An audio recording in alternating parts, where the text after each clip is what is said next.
سڵاو بینەرانی بەڕێز و خۆشەویست خۆشحاڵم جارێکی دیکە لە بەرنامەی ڕووماڵی هەفتە دێمە وڵاتان بۆ تاوتوێکردنی بابەتە گەرم و گرنگەکان. ماوەیەکە هاتنی وەفد و شاندە باڵەکان لە دەرەوە بۆ هەرێم زیادی کردووە. هاتنی مۆفدانە پەیوەندی بە چیوە هەیە، گرنگی لە چیدایە؟ ئەمە چی ڕۆڵێکی دەبێت لە چاکردنەوەی وێنەیە کە لە دوای ڕفراندۆم بە تایبەتی لەسەر پێگەی هەرێم دروست بووە؟ لە دوای هاتنی ئەم وەفدانە پێگەی سیاسی هەرێم لە ڕووی سیاسی و ئابووریەوە بەرەوکوێ هەنگاو دەنێت. من هەموو ئەمانە دەکەمە تەورێک بۆ گفتوگۆکردن لەگەڵ میوانەکەم بەڕێز سامان مەبعەلی کادری پێشکەوتوی پارتی دیموکراتی کوردستان. کاک سامان بەخێر بێیت. زۆر سپاس کاکەسەر. وەگاشترای ماوەیەکە هاتنی وەفد و شاندە باڵەکان لە دەرەوە بۆ هەرێم زیادی کردووە بە تایبەتی لە یەک ڕۆژدا وەزیری دوو وڵاتی گەورەی وەکو بەریتانیا و فەڕەنسا دێنە هەرێم. ئەمانە بە دیاریکراوی پەیوەندی بە چی وهەیەوە؟ ئەمە چی خوێندنەوەیکی لای تۆ وەک چاودێرێکی سیاسی و هەموو کادرێکی پارتی دروست کردووە؟ زۆر سپاس. بە دڵنیایی ناوچەکە لە بەردەم گۆڕانکاری گەورەدایە. وڵاتانی زلهێز بە تایبەتی ئەمریکا و فەڕەنسا و بەریتانیا و وڵاتانی ناوچەکە هەست بە گرنگی پێکەی گورتەکەن لە داڕشتنەوەی سەر لە نوێی هاوکێشە و معادلاتی ناوچەکە. وەکووە بینین کە بەڕاستی لە دوای ڕووداوەکانی 16 ئۆکتۆبەر بەهۆی خیانەت و مەسەلەی ئابلوقە و مەسەلەی گۆشەگیرگرتنی هەرێمی کوردستان ئەوەی بینیمان هەندێک لە چاودێران ئەوانەی کە چاویان بە ئەزمموی هەرێمی کوردستان هەڵنایە گرەویان لەسەرەوە کرد کە جارێکی تر دەرفەتی هەستانەوەی هەرێمی کوردستان نابێەوە لە ڕووی سیاسی و لە ڕووی ئابووریەوە هەرێمی کوردستان تاو گۆشەگیر کراوە. بەڵام بینیمان دوای هەوڵەکانی ڕێزار نێچیرفان بارزانی و گەڕانەوەی ڕۆڵی هەرێمی کوردستان بۆ ناو معادلاتی سیاسی کوردستان و دوای ئەوەی کە بەڕاستیەکەی وڵاتانی زلهێز هەمویان هەستیان بەو گرنگیە کرد و بە شوێن ئەوەن کە لە ڕاستیە کە کورد ڕۆڵ و نەخشی هەبێ لە داڕشتنەوەی پلانی ئایندەیان بۆ گۆڕانکاریەکانی ناوچەکە. باشە، ئێستا پێگەی کورد لە ئەم هاوکێشە نێودەوڵەتی کە بەڕێز ئاماژەی پێ دەکەی لەکوێدا لە ئێستادا ئەم پێگەیە بەهێزە لاوازە بەرامبەر دنیای دەرەوە؟ بە دڵنیایی پێگەی کورد پێگەیەکی بەهێزە. ئێمە بینین کە لە نۆی مانگ وەزیری گەورەترین وڵاتی زلهێزی دنیا مایک پۆمپیۆ دێتە هەرێمی کوردستان و سەردانی جەنابی سەرۆک بارزانیەکە و لە دوایەوە لە 14 مانگ وەزیری دەرەوەی فەڕەنسا و ڕۆژێک دوای ئەوەش 15 مانگ محەممەد جاواد زەریف سەردانی هەرێمی کوردستانی کردو. ئەمە گرنگی پێگەی هەرێمی کوردستانە کە ناکرێت ڕۆڵی هەرێمی کوردستان لە ڕووی جیۆپۆلیتیکی و لە ڕووی جیۆسیاسیەوە لە ڕاستیە بە هەند وەرنەگیرێ. لەبەرەوە پێگەی هەرێمی کوردستان بە دڵ باشە مەبەستانانی بە دیوەکی تردا پرسیارەکە بکەم. ئەمە بەستانە زیاتر مەبەستێکی ئابووریە یاخود سیاسی و ئێمە لەکوێ بەرژەوەندی ئەم وڵاتانە دانیانی پێگەی جوگرافی و سیاسی ئێمە بای ئەوەیە کە ئێمە بۆ نمونە بتوانین لە ناوچەکەدا ینی بۆقعەیەکی چۆنەڵی گرنگ بین بۆ ئەم وڵاتانە؟ بە دڵنیایی تاواکەری یەکترین مەسەلەی ئابووری و مەسەلەی سیاسیش بە هەردوو جان بکە. ئەگەر سەیری بکەین هەرێمی کوردستان ئێستا لەسەر نەخشەی وزەی جیهانیە لە ڕووی اقتصادیەوە پێگەیەکی گرنگی جوگرافی هەیە و شوێنێکیشە لە ڕاستیە لە مەنتیقەکە کە باشترین جۆری سەقامگیری و ئاسایشی کۆمەڵایەتی و سیاسی تایە و هەرگیز هەرێمی کوردستان مەترسی نەبووە بۆ ناوچەکانی دەوروبەر و ئەوەشی کە مارەسەی کرد لە ڕاستیە مەسەلەی ڕێفراندۆم مافێکی ڕەوای خۆی بووە. بەڵام وەکو بینیمان هەرێمی کوردستان دوای تاحقیقکردنی مافی ڕاوی خۆی لە مەسەلەی ڕێفراندۆم لە ڕاستیە زۆر بە خێرایی گەڕایەوە ناو معادلاتی سیاسی هەرێمی کوردستان. کەواتە سەردانانە دەتوانین بڵێن هەم لە ڕوویەکی دیکەوە ڕۆڵێکی گرنگی بی لە دروستکردنەوەی ئەو وێنەیە کە بە تایبەتی لە ڕووی پێگەی هەرێمەوە لە پێش ڕێفراندۆمەی بووە و توانیت بۆ نمونە دەتوانێت ینی لابەری ئەو وێنەیە بێکە لە دوای ڕێفراندۆم لەسەر پێگەی هەرێم دروست بووە؟ بە دڵنیایی هەرێمی کوردستان لە ڕاستیە هەمووەکو دیفاکتۆ لە دوای ڕاپەڕینی ساڵی 91 و دوای پرۆسی ئازادی عێراقیش لە دوای 2003 بینیمان کوڕ ڕۆڵێکی سەرەکی هەبوو لە پێکهێنانەوەی عێراقی نوێ بەو هیوایی و بەو ئامانجەی کە لە دەستور مافەکانی تحقیق ببێ لە چوارچێوەی سیستەمی فیدراڵیە بە بەشێک لە ئامانج و ماف و خواستەکانی بگە. ئەوە هەرێمی کوردستان نییە مەسەلەن سەرکێشی بکە و وەزی ئاسایشی عێراق بخاتە مەترسیەوە. بەعکسەوە ئەوە بەداخەوە حکوومەتە یەک لە دوایەکانی دوای 2003 لە مالیکی و عابادی کە ئەو سیاسەتەی کە بەداخەوە گرتیانە بەر دژایەتیکردنی مافەکانی خەڵکی کوردستان بووە مادە دەستوریەکانیان پێشێلە کرد و خاکی هەرێمی کوردستانیان داگیرە کرد و ئەیانویست بە عەقڵیەتی پێشووی ئەو ڕژێمانی کە لە 1920 عێراق دروست بووە لەو کاتەوە تا ئەگە بە 2023 هەمان سینیارە دووبارە بکەنەوە لەبەرەوە بەڵام کۆمەڵگەی نێودەوڵەتیش هەست بەوەکە بەڵام بەداخەوە ئێمە لە ڕابردوو بینیمان یعنی یەکێک لەو هۆکارانی کە زیانی بە ئێمە گەیان نەبوونی یەکڕیزی نیشتمانی و نەتەوەی بۆ زیانێکی زۆری پێگەیاندینوە لە 16 ئۆکتۆبەر دەرەنجامەکانیمان بینی بەڵام هەر کاتێک بە درێژایی مێژوو لە هەر وێزگەیەکی خەبات و تێکۆشان گەلی کوردستان لە ڕاستیا یەکڕیز بووبوون هێز و لایەنە سیاسەکانی کوردستان تەبا بووبوون و خاوەنی یەک مەرجع بووبن با دڵنیاییەوە اعتیباراتی سیاسی و اعتیباراتی لە معادلاتی ناوچەکە و توانیویانە ڕۆڵ بگێڕن و وەکو ئێستای بین ئێستا بە شێوەیەک لە شێوەکان جۆرێک لە ئیستیقراری سیاسی و ئارامی هەیە و لایەنەکان بەرەو هەنگاونان بەرەو پێکێنانی کابینەی نوێی حکوومەتی هەرێمی کوردستان و لەسەر باشە کەواتە ینی دەتوانین بڵێن خۆی هاتنی مۆڤدانە بە جۆرێک جۆرەکان پەیوەندی بە پێکێنانی حکوومەتەوە بە تایبەتی حکوومەتی هەرێمی کوردستان ئێمە دەبین لە دوای سەردانەکەی وەزیری دەرەوەی ئەمریکا لەگەڵ بەڕێز مەسرور بەرزانی کۆ دەبێتەوە و لەگەڵ بەڕێز نێچیروان بەرزانی ئاین دەتوانین بڵێن مەسەلەی پێکێنانی حکوومەتی هەرێمیش بۆ خۆی پێگەیەکی گرنگە لای ئەم وڵاتانە بۆیە لەم سەروبەندە داهاتوون و ئەمە لێ دەخوێنێتەوە لە ئێستادا ینی ئەمە جۆرێکش لە پاڵپشتی بۆ حکوومەتی داهاتووی هەرێم بە دڵنیایی ینی لەسەر ئاستی عێراق و لەسەر ئاستی هەرێمی کوردستانیش ئەوان ڕۆژاوایەکان بەلایەنەوە گرنگە کە جۆرێک لە ئیستیقرار هەبێ لەبەرەوەی هەر کاتێک لە ڕاستیە لە هەرێمی کوردستان و لە عێراقیش هەر کاتێکە ململانی و سیراعەکان قوڵە بنەوە ئیدی دەستی وڵاتانی ناوچەکە ئێران و تورکیا و وڵاتانی تروەڵا بن بۆی دەستکێشی بکەن بۆ ناو وەزعی داخلی هەرێمی کوردستان و عێراقیش لەبەرەوە بەلای ڕۆژاوایەکانەوە گرنگە لە ڕاستیە لەم قۆناغی ئێستاە لە ناو چوارچەوەی عێراقا کوردستانێکی بەهێز هەبێ و لێرە ئەو شوێنەیە لە ڕاستیە وەکو بینیمان دوای بڕیارە چاوەڕوان نەکراوەکەی ترامپ کە دنیای تووشی شۆ کرد بە بڕیاری کشانەوەی هێزەکانی لە سووریا بینیمان قسە لەسەرەوە کرا دوایەوەی لەژێر فشاری ناوخۆی بەڵام کاک سامانیانی تۆزی واقعیش بینیانی بەردەوام گلەی ئەوە دەکرێت بۆن من لە ماوەی ڕابردووشدا ینی ئەم وڵاتانە لە ڕووی سیاسی و ئابووری پشتگیری هەرێمیان کردو بەڵام دواتر بینیمان لە ڕفراندۆم وڵاتانە پشتیان لە ئێمە کرد ینی گرنگی چییە بۆ ئەوەی کە ئەم پشتگیری ینی پشتگیرێکی بەردەوام بێ و ئێمە نەکەونە ژێر جۆرێک لە عاتیفە لە بواری سیاست بەتایبەتی لە ڕووی مامەڵەکردن مامەڵەکردنی پەیوەندی دەوڵەتیان لەگەڵ وڵاتانەدا ینی ئەمە چۆن ئەم زمانە وەردەگیرێت ئەوانە دەوڵەتی مؤسساتین لە ڕاستیە مافی خۆیانە کە بیر لە بەرژەوەندەکانی خۆیان بکەنەوە بەڵام بەداخەوە ئەوەش دیسان بەشێکی پەیوەندی بە نەبوونی یەکڕیزی هێزە سیاسەکانی هەرێمی کوردستان هەبووە بۆ داخەوە بۆی بوونی باڵێکی خیانەت ئەو کاتە لە ناو پرۆسی سیاسی ئەو کات و دوای ڕفراندۆم یعنی تۆ کاتێک کە لە ناو خودی خۆت خیانەتە بێ مەسەلەن هێزە ڕۆژئاوایەکان چی بە تۆ بڵێن یعنی ئەوە یەکێکە لە هۆکارەکان دوایەوە ئەوان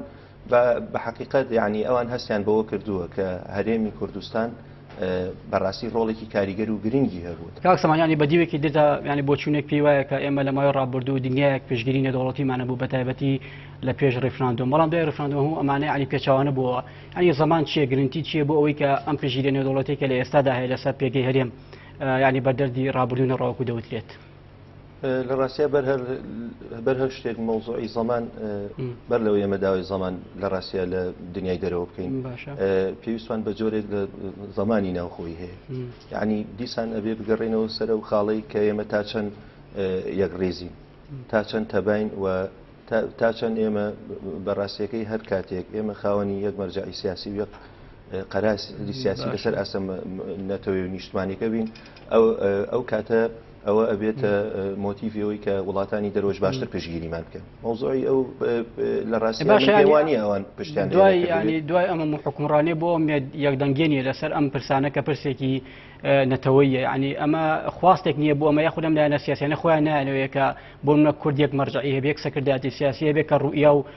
دنیابینی ئێمە بە دنیای دەرەوە بگەێنێت بە دڵنیایی ینی حتا هەر مێژووی بەداخەوە ینی ئەوە ڕاستێکی تاڵە ینی حتا لە ئەگەر بگەڕێنەوە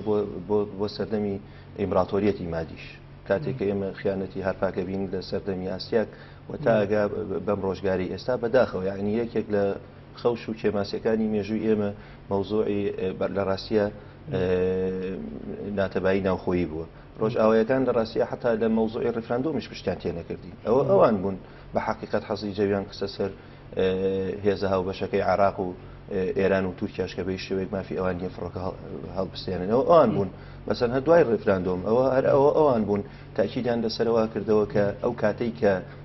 ئەو کاتەی کە موامەرێکی گەورە هەر لەسەر کۆی هەرێمی کوردستان هەبوو وەکو قوارەی سیاسی و ئەنواع پیلانی ناوخۆیی و ناوچەی هەبوو ئەوان جەختیان لەسەرەوە کردەوە کە ئەبێ ئێمە پاڵپشی لە کوردستانێکی بەهێز باشە بەشێکی دیکەشی ناگرێتەوە بۆ ئەوەی کە ئێمە لە ڕووی یاسایی و دەستوریەوە ینی جۆرێک لە ڕێخستنی پەیوەندی نێودەوڵەتیەکان لەگەڵ دنیای دەرەوەدا نییە و ینی ئەمە ڕێخستنی ئەم بابەتە بەپێی یاسا تا چەند گرنگە بۆ ئەوەی کە ئێمە بتوانین لەم کێشانەی کە لە ناوخۆدا هەیە دوور بین و ئەوانەی کە دێن لەگەڵ یەک کەس لەگەڵ یەک مەرجع مامەڵە بکەن ینی ئەمە بۆ خۆی هەڵەیەکی تر نییە کە لەمەوەی ڕابردوێت تاکو ئێستا ئەم بابەتە بەپێی یاسا یەکلای نەکراوەتەوە دەستوری عێراقیشاوە تەسبیت کراوە بە شێوێک لە شێوەکان هەرێمی کوردستان لە ڕاستیە مافی جۆرێک لە پەیوەندی و علااقاتی هەیە لەگەڵ وڵاتانی ناوچەکە و لەگەڵ دنیای دەرەوەش یەکێک لە مشکلەکانەوە بۆ لە ڕاستیە حتا ئێمە لە مەسلەی نوێنەرایەتیکردنەکان لەسەر ئاستی عێراق یعنی کورد وەکو ماف و دەستکەوتەی خۆی لە سەفارەت و لە سەفارەتەکانی عێراقی شاوکو پێویست پشکی نەبووە کەوابێ بێ مراجعی ئەوە بکرێ بێ لەم قۆناغی ئێستاە جەخت لەسەر جێبەجێکردنی دەستور بکرێەوە گرنگی جێبەجێکردنی دەستور لەوایە لانی کەم مافەکانی ئێمە لەم قۆناغا بۆ ئاستێکی باشە باتە پێشەوە و ئەتوانین ئەوە بکەین بە دەواازەیەک بۆ بەهێزترکردنی پەیوەندیەکانمان یعنی بە حقیقت کەم نییە مەسەلەن تۆ لە نوێی مانگە و کاتێک کە مایک پۆمپیۆ دێتە عێراق و گەشتێکی وڵاتانی کەنداوە کە ئەو کاتێک کە لە عێراق و حافیزیەکە لە هەرێمی کوردستان و لەسەری بڵند لە لای بارزانی ئەنیشێتەوە مانای وایە ئەمانە هەمووی ئاماژەی ڕوونن ئەوان هەرگیز نایانەوەی هەرێمی کوردستان لە ڕاستیا فەرامۆش بکەن بە دیوێکی ترا حتا لە مەوزوعی قسەکردن لەسەر پاشەکشی هێزەکانی ئەمریکا قسە لەسەرەوە کرێ بەشێکی و هێزانە بێنە هەرێمی کوردستان لەبەرەوە حتا فەڕەنسا بەوە ناسراوە بەڕاستی کە دەوڵەتێکی بەهێزێکی ناوچەکە کەواتە مامەڵەی دروست لێرەدا چیە ینی دەبێ مە چۆن لەگەڵ مۆفدا وەردوشاندانی کە دێنە هەرێم مامەڵیان لەگەڵدا بگرێت و ئێستا ینی بوونی مەرجعێکی کورد بۆ بە ضرورەتێکی حتمی لەم قۆناغەدا بە دڵنیایی لەم قۆناغی ئێستاە ئێمە پێویستمان لە ڕاستیە ئێمە پێویستمان بە بوونی مەرجعێکە و ئەو مەرجعش لە ئێستا لە خودی جەنابی سەرۆک بارزانیە خۆی بینێتەوە و پێویستە لە ڕاستیە خۆمان لە تەپوتۆزی ئایدۆلۆژیا و بیرکردنەوەی کەس هەرچەندە ینی سەرۆک بەرزانی بووە بە ئەمری واقع لە ڕووی مەرجعی کوردەوە تەنانەت ئەندامێکی مەکتەبی سیاسی گرتو دەڵێت ئەوەی کە سەرۆک بەرزانی دەیکات بە کەسی دیکە ناکرێت یعنی ئەمە بۆ خۆی بوونی پاڵپشتێکی شەرعەتێکی یاسایی گرنگ نییە بۆ ئەم بابەتە ینی بۆ ئەوەی کە ینی بچەسبێت ئەم بابەتە ئێمە بینیمان لە ڕاستیە ئەو کاتێک کە سەرۆک بەرزانی پۆستی فەرمی سەرۆکایەتی هەرێمی کوردستانی هەبوو قسە لەسەرەوە کرا کە ئەوە خودی پۆستەکەیە کە هێز بە بارزانیە بەخشی بەڵام بینیمان لە دوایەوەی کە بارزانی هیچ پۆستێکی یاسایی و قانونی لە هەرێمی کوردستان نییە بینیمان لە ڕاستیە بارزانی شەرعیەت لە خەڵکی کوردستان وەرەگرێ نەک شەرعیەت لە پۆستەکەی ئەوە بارزانی هەیبەتی بە پۆستەکەی یاوە نەک پۆستەکەی هەیبەتی بە بارزانیابی ئێمە لەبەرەوە بەڕاستی بارزانی ژمارەیەکی قورسەوە ڕەهەندێکی قوڵی نەتەوەی و نیشتمانی هەیە لەسەر ئاستی کوردستانی گەورە ئابینین نەخشی هەیە یعنی حتا سیرکە ڕۆژاوایەکان حتا لەسەر مەسەلەی پرسی ڕۆژاوا پرس بە بارزانیەکەن ئەو کاتەی هێز و لایەنە سیاسەکانی کوردستان ئەگەڕانەوە بۆ ڕێکەوتن نامەکانی دووهۆ کە بە سەرپەرشتی جەنابی سەرۆک بارزانی و حتا جۆرێک لە ئارامی و ئێستقراری ناوخۆیی هەبوو لە ڕۆژئاوای کوردستان لەبەرەوە بۆ ئەم قۆناغەی ئێستاش لە ڕاستیە ئێمە هێزە سیاسەکانی کوردستان هێزە چەند بتوانن لە دەوری مەرجعێکی وەکو بارزانی کۆ ببنەوە هێندە بە بەهێزی دەرکەوت بەڕاستی ململانێکردن و دژایەتیکردنی بارزانی واتە ململانێکرد بە دیوێکی ترا ململانێکیکردنی کۆی قەزی کوردیە لەبەرەوە بمانێ و نەمانەوێت بە حقیقەت وەکو حەسەن عەلەویەڵێ بارزانی لە ڕاستیە هەڵقوڵاوی ناو میلەتەکەی خۆیەتی و ڕابەرێکی گەورەیە پێویستە گوێی لێ بگیرێەوە ڕۆڵێکی گرنگی هەیە لە داڕشتنەوەی نەخشەی سیاسی و عێراق و سوودی هەیە لە ڕاستیە بە جۆرێک لە جۆرەکان و مەسلەی کەوتنەوەی ئیستقرار و ئارامیش لە مەڵتیقەکە. کەواتە دەتوانین بڵێن ینی ئەو هەوڵانی کە ئێستادا لە حکوومەتی عراق دەگوزێرە سەبارەت بە موچە و بودجێ پێشمەرگە کە هەر ئەم شەو خۆشبەختانە لە پەرلەمانی عراق دەنگی لەسەدرا دەتوانین بڵێن ئەمە هەر بۆ خۆی ئەو سەدانی کە سەرۆ کردی بۆ بەغدا یەکێک بوو لە هەوڵەکانی کە نەتیجەی هەوڵانە بوو کە لە ئێستادا دەبینرێت ینی ئەمە بۆ خۆی لایەنە عراقیەکانیش نەبوو بۆی کە سەرۆک بەرزانی ڕۆڵێکی گەورەی دەبێت لەسەر چارەسەرکردنی کێشەکانی نێوان هەولێر و بەغدا و من پێشم وابێت ینی بەپێی تازەترین لێدوان و زانیاری ئەوەیە کە سەرۆک بەرزانی لیژنەیەکیشی پێکەناوە بۆ چارەسەرکردنی کێشەی کەرکووک ینی ئەمە بۆ خۆی دەرخەری ئەو ڕاستەی نییە بەڵێ دەبێ هەمووان ڕویان لە سەرۆک بەرزانی بێت بۆ چارەسەرکردنی کێشەکان دڵنیای ینی هەر خەمی سەرۆک بەرزانیش لە ڕاستیاوەیە لەم قۆناغەیە کە ئەولەوێت ئەوەیە لە ڕاستیا ئێمە دەنگی ڕەوای خەڵکی کوردستان لە دوای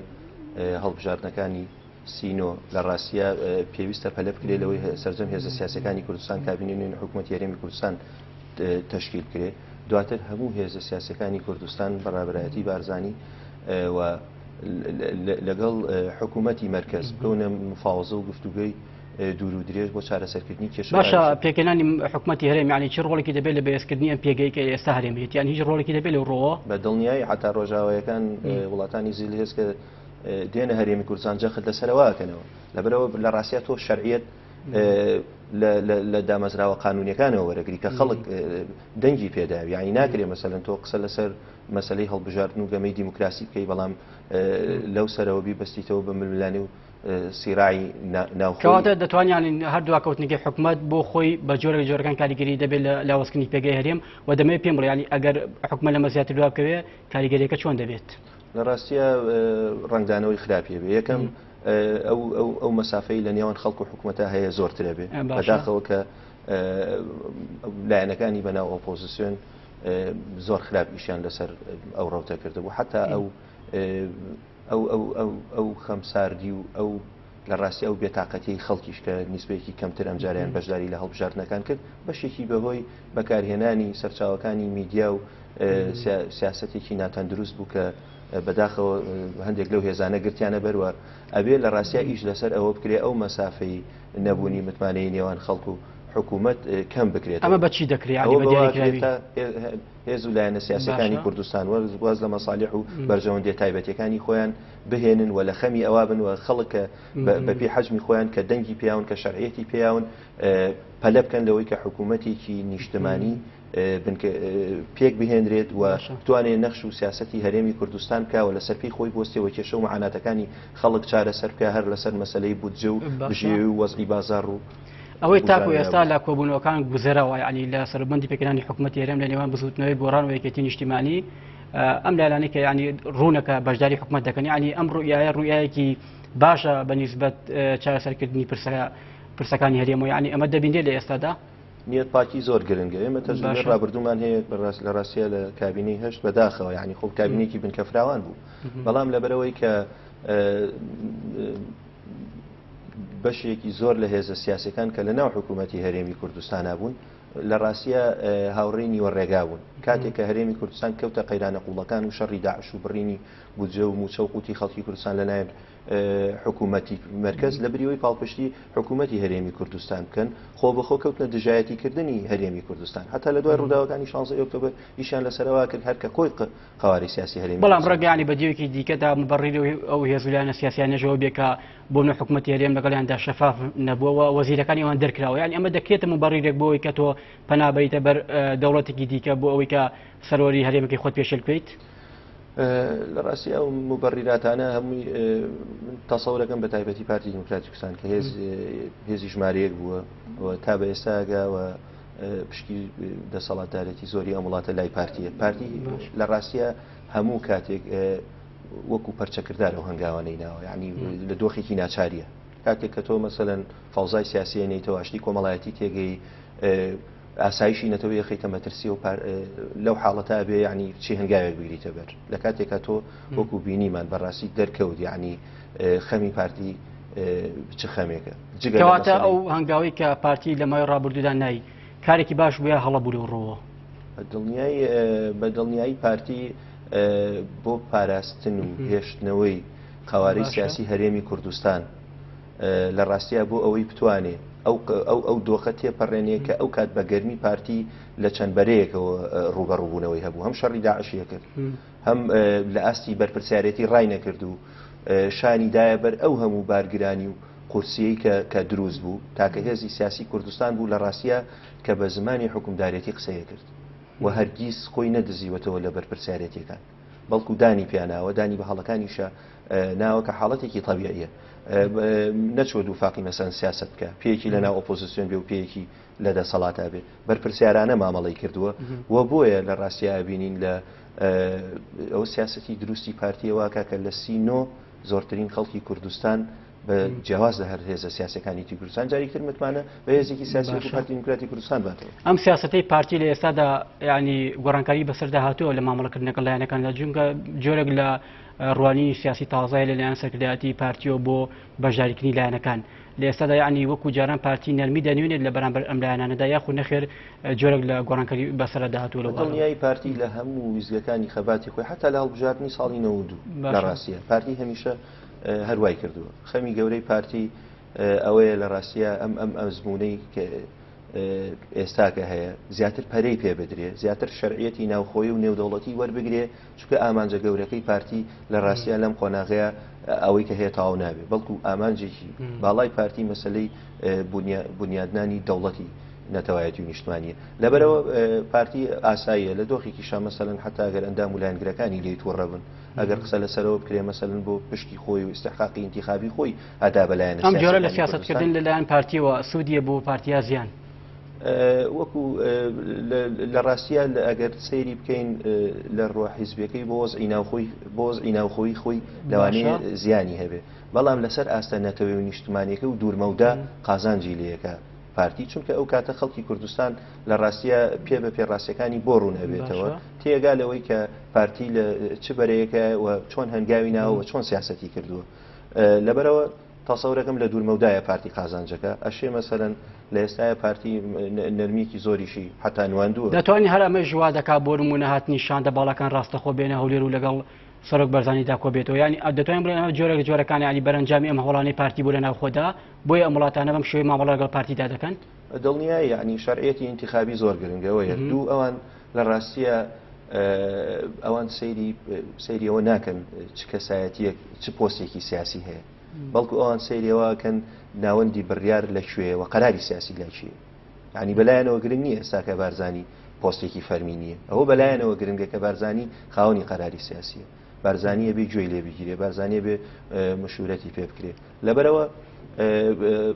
ڕۆڵی بارزانی ئەم تێگەشتنەی بەڕێزت بۆ تەواوی وڵاتانی ئەوروپا بەرامبەر بە سەرکردایەتی سیاسی کورد ڕاستە گومانیتیانە ینی ئەوە حقیقەتە ئێمەی بینین ینی بەشای خۆمان لە ماوە یەک هەفتەیە سێ وەزیری گەورەی وڵاتانی زلهێز و ناو سەردانی هەرێمی کوردستان کە زۆر وازەحە یعنی زۆر وازەحە کە ئەوان بە چه ئاراستەیەکەوە کوێیان کردووە لە ڕاستیە کوێیان کردووە بە دەواازەی پەیوەندیەکانیان ئەبینین کە قەراری سیاسی لەکوێ لەبەرەوە تا چەند لە ڕاستیە پێویستە هێزە سیاسەکانی کوردستان لەم دۆخەی ئێستاە یعنی بە حقیقت چەند مباتەڵە بکەن و چەند هەوڵی دواخستنی پرۆسەی پێکهێنانی حکوومەتی هەرێمی کوردستان بدەن هێندە ئێمە لە داخوازیەکانی خۆمان لە وەستان لەسەر پێی خۆمان زیاتر دواکەوین لەبەرەوە پێویستمان بەوە هەیە بە هەمانگی هەموو هێزە سیاسەکانی کوردستان واز لە کۆمەڵی عینادی سیاسی ئایدۆلۆژی خۆمان بهێنین هەمومان لە دەوری پێکهێنانی حکوومەتێکی بەهێز کە بتوانێت لە ڕاستیە کە یاعتیباری لەوەی ئێستا زیاتر بێ و زیاتر گوێی لێ بگیرێ بۆی بتوانین لە ئایندەیە درێژە بە شەڕە دەستوریەکانمان بدەن بە شێوازە دیموکراسیەکان لە پەرلەمانی عێراق و لانی کەم لەم قۆناغی ئێستا دەستکەوتەکانمان بەدەستبێنین باشە لە ئێستادا پێگەی هەرێم لاوازەیە خۆت بەهێز و بۆ نمونە عنی ئەگەرمە بمانەوێت لە کاری لە حکوومەتی داهاتوودا لەسەر بەهێزکردنی ئەم پێگەی بکەین یەکەم خاڵ دەبێت لەکەوە دەست بکەین بۆ ئەوەی کە پێگەی هەرێم پێگەیەکی قورس بێ لە معادلە نێودەوڵەتیەکاندا. یەکەمین هەنگاو ئەوەیە بەڕاستی وەکو پێشتیش باسم کرد بە خێرای حکوومەتی هەرێمی کوردستان تشکیل کرێ پەرلەمان کۆ بێتەوە یاسای سەرۆکایەتی هەرێمی کوردستان هەموار بکرێ و ئەو مؤسسە گەورەیە کە لە ڕاستیە مؤسسەیەکی دەستوریە سەرۆکایەتی هەرێمی کوردستان یعنی هەندێک لە میدیاکان جۆمان لێ بێ قسە باسی لەسەرکەن گوایەوە خواستی پارتیە بەڵام ئەگەر خواستی پارتیش بێ کفری سیاسی نییە ئەوە لە دەستورە هاتووە ینی مؤسسەیەکی گەورەی سەرۆکایەتی هەرێمی کوردستان لە دەستورە هاتووە یعنی مثلا بڕگەیەکی ناقانونی نییە تا تۆ قسە لەسەرۆکەی وەکو تەعام بیفرۆشیتەوە پێویستمان بەوە هەیە لە ڕاستیە ئەو دامەزراوەیەش تەفعیل بکرێتەوە پەرلەمانی کوردستان زۆر گرنگە ببوورە لە ڕاتەگرمیانی ئەگەر سەرۆکایەتی هەرێم کارا بکرێتەوە ئەو کاتە پێویستیمان بە مەرجعی سیاسی کورد دەبێت بە دڵنیایی ئێمە بمانێ و نەمانێ وەکو دکتۆر جەزا چنیانی لە دوایمین دیمانی خۆیدا بەرزانی ئەگەر پۆستی هەبێ و نەبێ هەر لە ماڵیشەوە دابنیشێ ئەو هەر مەرجعە چونکە بۆچوونێک پێی وایە بۆ نمونە بوونی مەرجعی سیاسی کورد لاوازکردنی پێگە فەرمیەکانی وەکو حکومەت و سەرۆکایەتی هەرێمە ینی ئەمە دەکاتەوەی کە ئەم بۆچنەوە بێت بەعکسەوە بە هیچ شێوەیەک بەو شێوەیە نییە بە تایبەتی بۆ گەلانی کە ئێستا لە قۆناغی خەباتی ڕزگاری نیشتمانیان نەگەشتن بە دەوڵەت ئێمە دەوڵەتمان نییە ڕۆژهەڵاتی ناوەڕاستە پێویستمان بە بوونی پێشەوە هەیە یعنی لە هەموو وڵاتانی دنیا بەو شێوەیە حتا دەوڵەتە مؤسساتەکان مەرجعیان هەیە مەسەلەن ئێمە پێگەی سیستانیە بینین لە عێراقا چییە لە کاتێکا هیچ پۆستێکی فەرمی نییە یەکلایکەرەوەی لە زۆربەی کێشەکاندا بە دڵنیایی لەبەرەوە بارزانی لەم قۆناغی ئێستایە زۆر حوزوری بارزانی لە ڕاستیە حوزورێکە گرنگیەکەی بارتاقای مەسەلە نەتەوەی و نیشتمانی ئای نابێتە بەدیل بۆ دامەزراوەکانی وەکو حکومەت و سەرۆکایەتی هەرێم بە هیچ شێوەیەک پێگەی بارزانی جیاوازە بارزانی لە ڕاستیە دوای من قسەی خۆی لەسەر پرسەکانەکە لەبەرەوە بارزانی ئەتوانرێ وەکو ئەو ڕابەرە وێنا بکرێت کە تەنانەت ڕۆڵی هەبێت لە چارەسەرکردنی کێشە ناوخۆیەکانی نێوان هێز و لایەنە سیاسەکانی کوردستان هەرگیز ئێمە بەعکسەوە ینی بارزانی و کاتەشی لە پۆستی سەرۆکایەتی هەرێمی کوردستان بوو ممارەسی زۆر لە دەسەڵاتەکانی خۆی ناکرد هەر ئەسڵەن کە بەپی دەستور ڕێگەی پێ تەنانەیەکی بۆ ڕخنانی کە لێ دەگیرا بۆی کە سەرۆک بۆ منە دنیای سەلاحەتی یاسایی هەیە بەڵام بەکاری ناهێنێت لەبەرەوە قۆناغی یەکەم ئەوەی کە باسمان کردەوە زۆر گرنگە لە ڕاستیە باشە قۆناغی دوم ئەوەیە ئێستا بینیمان بە حقیقەت وێنەیەکی جوانمان بینی ئەم شەوی ڕابردوو وێنەیەکی جوانمان بینی لە پەرلەمانی عێراق هێز و لایەنە کوردیەکان کۆدەنگیان هەبوو طبعا بەجیالەوەی بەڕاستیەوەش وەکو خاڵێکی بیرخەرەوە ینی سەردانەکەی سەرۆک بارزانی ئەم دانیشتەی کە دوێنێ شەوی پەرلەمانی کوردستان کرا وێنەیەکی جوانمان بینی لە ڕاستیە کە سەرجەم کورد لە سیاسەکانی هەرێمی کوردستان یەکدەم و یەکڕیز بن و توانیان مادەی 9 بە تایبەتی مادەی دە خاڵی جیمەوە قسەی لەسەرک لێ مەسەلەی مافی خەڵکی کوردستان لە موچە ئەوە شتێکی زۆر باش بوو بەڵام وەکو ئەبینین لە ڕاستیە ئەوەش دیسان دەرەنجامی سەردانەکەی سەرۆک بارزانی بوو و ئێمە هەمومان نەزانین بە حقیقەت یعنی ئەوە مەوزوعێک نییە یەکسەر بخرێتە ناو پەرلەمانەوانی و دەنگی لەسەر بدرێ بەڵکو ڕێکەوتنی پێشوەختەی لەسەر کراوە حتا سەرۆک بارزانی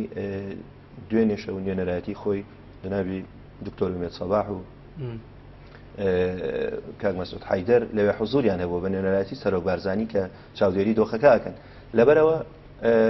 وەکو بینیمان دەرەنجامێکی باشیشیە بوو و ئەبێ ئەم نمەڵی ئیشکرد بەڵام زۆر جار ینی ئەم هەوڵانە دەدرێ ینی لەیان سەرۆک بارزانیەوە بەڵام وێنەکەوکو خۆی ناگات یعنی پەیوەندی بەچیوە ینی بۆ نمونە لایەن هەیە دەوێت ئەم وێنەیە بشوێنەوە ڕۆڵی کادرانی پارتی چییە لە گەیاندنی ئەم وێنەیە ینی پێت وایە لەو ڕۆوە توانیان وێنەکە باشی بگەێنن یاخۆ لاوازیان هەبوو لەو ڕۆوە لە ڕاستیە پێشتری قسە لەسەرەوە کراوە یعنی ئەگەر قەرار بێ ئەگەر قەرار بێ کورد لە بەغدا بێ و ئەگەر قەرار بێ پارتی لە بەغدا بێ و دۆخەکەی ئێستا وا بخوازێ ئێمە بینیمان بەڕاستی یعنی دوای سەردانەکەی سەرۆک بارزانی هەر ڕوئیای سیاسی لایەنە عێراقیەکان بەگشتی چۆن گۆڕا بەرامبەر بە هەرێمی کورد لە کاتێکدا دنیای ڕخنان لەم سەردانە گیرا کە دەبوو سەرۆک بارزانی نەچێتە بەغدا بۆی چونکە بەرامبەر بە هەرێمی کوردستان هێز بەکارهێنرا و پێشمەرگە کوژرا ینی ئەو کاتە ڕخنی ئەوە دەگیرە ینی ئەمە سیاسەتێکی باش بوو و نەتیجەکەی بە باشی کەوتەوە ینی چۆن ئەمە ئەم تێگەشتنی لای بەڕێزتەیە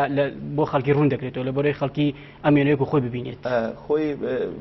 یەکێک لە کێشەکان ئەوەیە بەڕاستی یعنی تۆ کاتێک تۆ ڕابەرێکی نەتەوەی خۆ دەبینی لە پەیوەندی و علاقاتە دیبلۆماسیەکانە لە ئاستێکی بەرز پێشوازی لە یەکرێ و هەوڵ ئەدرێ ئەو کێشە و ئاریشانی کە هەند چارەسەر بکرێن نابێ بەڕاستی ڕوئیای تۆ لەسەر ئاستی ناوخۆیی وەکو تاک هەم وەکو ئەرک و بەرپرسیارەتی ئەخلاقی حتا